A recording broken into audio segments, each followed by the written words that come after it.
Good morning guys, today is October 24. It's a sunny day and now we are here at the farm of Danny Zambrano. Location is Barangay Balbalungaw, Lupao, Nueva Ecija.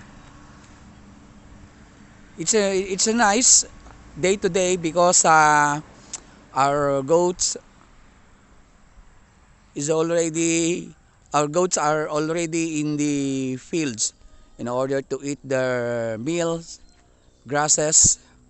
Likewise, our ducks is here.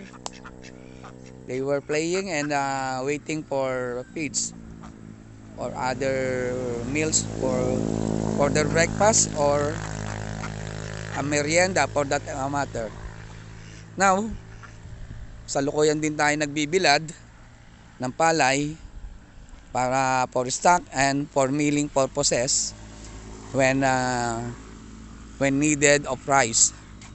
So, ito yung mabangong palay, yung tinatawag nating R218. Mabango siya at malambot.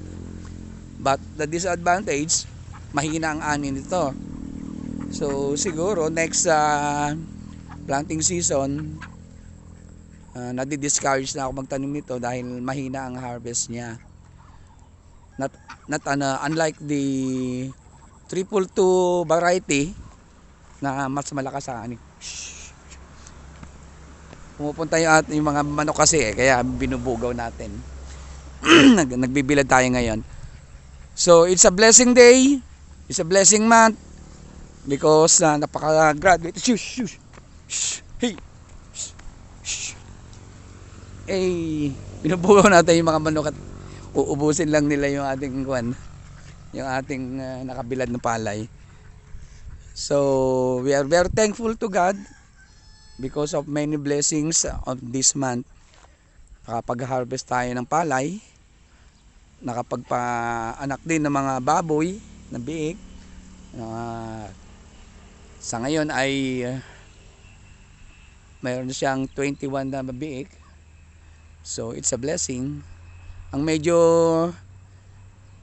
nakakalungkot lang yung mga kambing nagkakamatayan because of the cold, the very cold weather in the morning, and also may pagkakamali din, maagang naisusuga yung mga kambing and hindi pa bumababa yung hamog.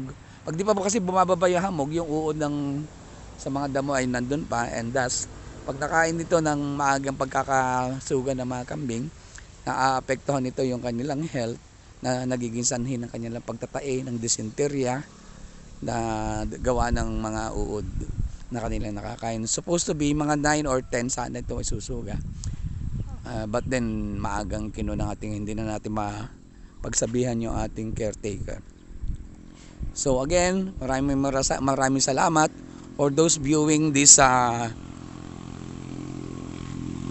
part of my contents, Danny's Farm. Now we enjoyed our retirement.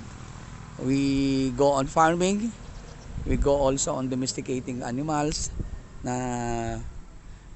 It will be a source of our food na makakadagdag din ng ating pagkain, and at the same time a source of income for that matter. Good morning, and it's a sunny day to all of you. Thank you.